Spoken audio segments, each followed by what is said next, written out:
What's up guys, Don from Driving Everest here. Excited to bring you another installation video. This time, we've got the RubiGrid mounting system from Bulletpoint Mounting Solutions. We're gonna go ahead and get this installed up here on the dash and try to clean up some of this chaos. Let's get started.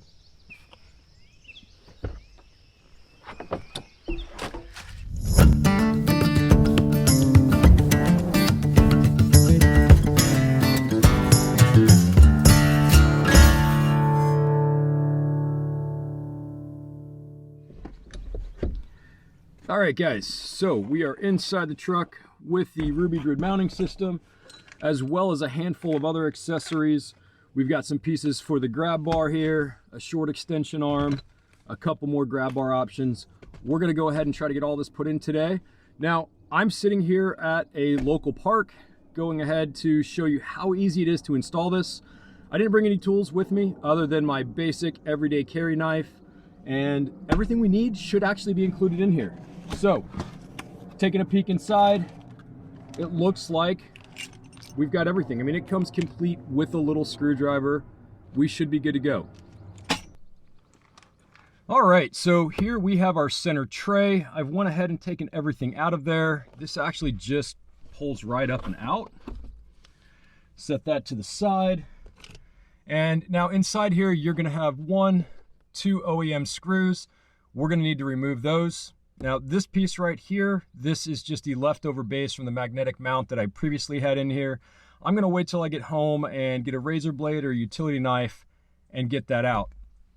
So all we gotta do, using the screwdriver they provided, unscrew these 2 screws. There's 1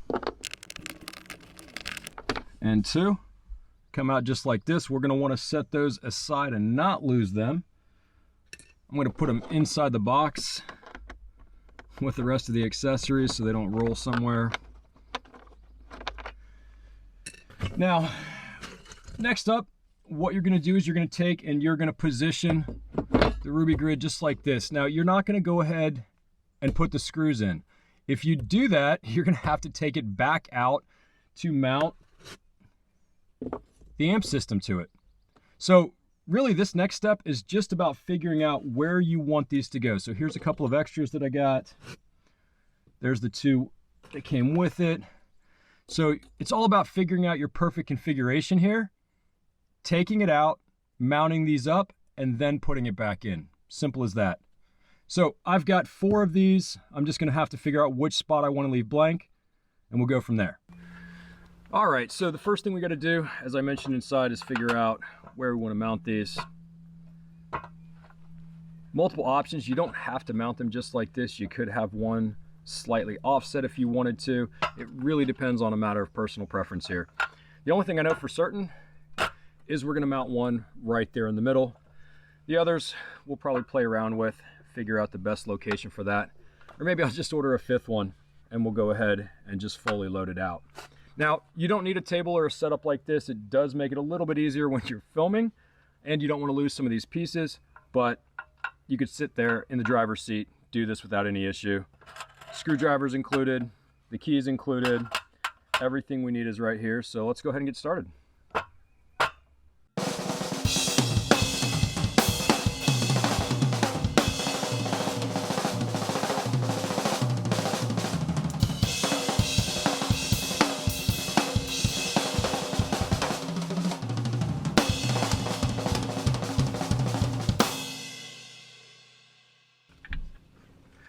All right, so here we go. We've got all the mounting balls nice and tight.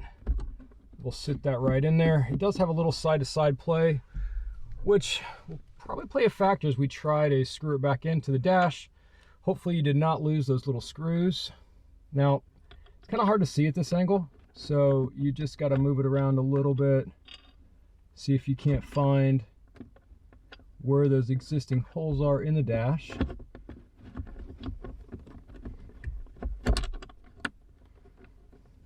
Included screwdriver. We'll see if we got it. Does not feel like we did. There we go. Goes in. I'm not going to tighten that side all the way until I make sure I've got the other one.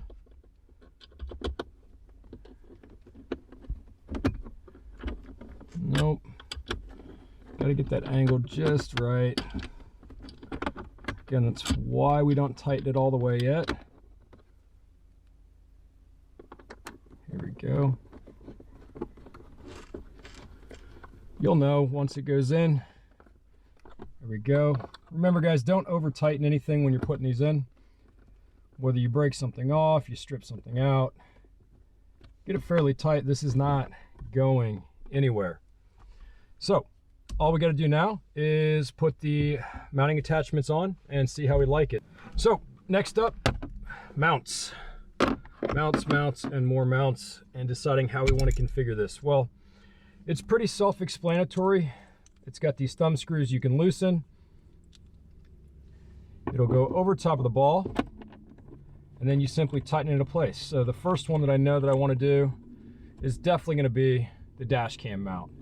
Now my dash cam footage has been over the steering wheel so far, but I'm excited to actually have it centered and get that full view from the middle of the Jeep, the entire hood, Jeep hood shots, you know what I'm talking about. So that's there. I mean, that's rock solid. Next up, we've got one of our mounting arms. Now, these can go either way, but just being aware that I've got another one so close to it, we're gonna put the thumb screw on the outside. We'll loosen it up. Once it goes over top, now it can spin, guys. It's adjustable once you get it on there, in case you want to turn it a little bit to make it easier for you, but we're just going to get it semi-tight. We'll loosen this one. You know, this is going to be probably some trial and error, just really kind of figuring out what I like, what setup, what angle, as well as getting a variety of different arms, elbows, connectors. So once you put it in, it's not going anywhere. If you want to adjust the angle, you just loosen it, adjust it, retighten it, and there you go. Let's grab my phone and give it a try. All right, I've got my phone right here. We'll go ahead and put it in. You can adjust the height. I mean, there's plenty of room. I have an iPhone X and it's got a case on it, so there's still plenty of room for a larger phone here. Now, it feels solid. I don't think it's gonna go anywhere. Let me show you what it looks like from my point of view. All right, guys, so from my point of view, the phone, it's not bad. It's not blocking anything, but if you did want to adjust it a little bit lower, again, all you've got to do is loosen this up and you'll be able to bring it down out of your line of sight, but still not blocking any of your controls, any of your view. Now, Bulletpoint does have a variety of different arms, elbows, and other connectors, so you can really customize this to whatever works best for your situation and whatever you're mounting up here. And I'll continue to play around with that, and I will share what I find, what I like, what I don't, and what works best for me. I'm gonna have to remove that mount as well. And then, as I mentioned, I'm gonna wanna relocate the TPMS sensor over onto one of these and get that set up as well.